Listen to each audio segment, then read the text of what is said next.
આપનું સ્વાગત છે। વડોદરા શહેરના વિવિધ મંદિરોમાં વટ સાવિત્રીના વ્રત નિમિત્તે વિશેષ પૂજા અર્ચનાનું આયોજન કરાયું।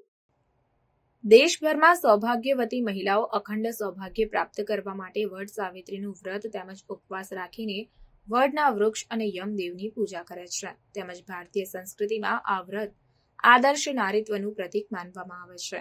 વટ સાવિત્રીના વ્રતમાં વડ અને સાવિત્રી બંનેનું ખૂબ જ વિશેષ મહત્વ હોય છે। હિન્દુ ધર્મશાસ્ત્રો અનુસાર પીપળાના વૃક્ષની સામે વડનું વૃક્ષ એટલે કે બરગદના વૃક્ષનું પણ એટલું જ મહત્વ ધરાવે છે। આ વૃક્ષને પણ વિશેષ અને મહત્વપૂર્ણ માનવામાં આવે છે। આપણા પ્રાચીન પુરાણો અનુસાર વડ વૃક્ષના મૂળમાં બ્રહ્મા, મધ્યમાં ભગવાન વિષ્ણુ અને અગ્રભાગમાં ભગવાન શિવજીનો વાસ માનવામાં આવે છે। તેમજ એવું પણ કહેવામાં આવે છે કે તેની નીચે બેસીને પૂજા તેમજ વ્રત કથા વગેરે સાંભળવાથી દરેક મનોકામના પૂર્ણ થાય છે, જેથી મહિલાઓ દ્વારા પોતપોતાના પતિના દીર્ઘાયુષ્ય માટે અને પરિવારની સુખ સમૃદ્ધિ માટે શહેરના વિવિધ મંદિરોના પટાંગણ અને સોસાયટીઓમાં આવેલ વડના વૃક્ષની પ્રદક્ષિણા કરી પૂજા અર્ચના કરી વડ સાવિત્રીના વ્રતની શ્રદ્ધાભેર ઉજવણી કરવામાં આવી હતી। મારું નામ બીજલ જતીનભાઈ રાવળ છે। મેં આજે વટ સાવિત્રીનું વ્રત કર્યું છે।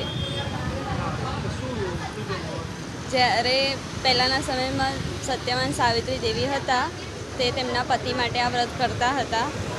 એમના પતિનું જ્યારે મૃત્યુ થયું ત્યારે એ યમરાજ પાસેથી પોતાના પતિના આયુષ્ય માટે એ પાછળ ગયા અને એમને જીવિત કર્યા।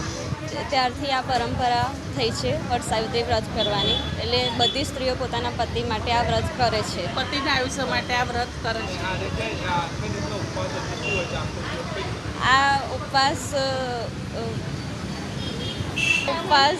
ફરાળ કરીને કરવાનો હોય છે અને સવારે પૂજા કરવા મંદિરે જવાનું હોય છે અને ઘરે પતિની પણ પૂજા કરવાની હોય છે। બીજલ રાવલ બીજલ વટ સાવિત્રીનું વ્રત કર્યું છે।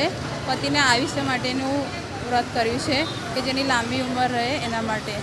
વટ સાવિત્રીનું વ્રત એક ફરાળી ઉપવાસ કરીને કરવાનો હોય છે।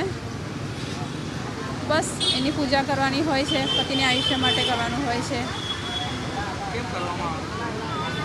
પતિના આયુષ્ય માટે, પતિની લાંબી ઉંમર માટે। ઉપવાસ આખો દિવસ કરવાનો જ હોય છે। ફરાળ કર્યા વગરનો અમે તો ઉપવાસ કરીએ છીએ। નકોડો ઉપવાસ કરવાનો રહે છે એમાં। પિનલ જોશી। આજરોજ આપણે મહાકાલી મંદિર ફતેપુરા 4 રસ્તા પર વટ સાવિત્રીનું પૂજન કરવામાં આવ્યું છે। જે સુદ પૂર્ણિમાના દિવસે શુક્રવારના દિવસે આ બહેનો પતિના આયુષ્ય માટે આ પૂજા કરવામાં આવી રહી છે। પતિનું આયુષ્ય સુખ શાંતિ સમૃદ્ધિ અને આગળ પ્રગતિ ઉન્નતિ થાય એ નિમિત્તે વટ સાવિત્રી દરેક બહેનો વ્રત જપ અને નિયમમાં રહીને આ પૂજા કરવા માટે આવી રહ્યા છે। આ બહેનો આ પૂજા કરવાથી પતિના આયુષ્ય માટે પતિનો આગળ વૃદ્ધિ થાય, પોતાનો સમય પ્રમાણે એમને દરેકનું સુખ શાંતિ સમૃદ્ધિ મળે।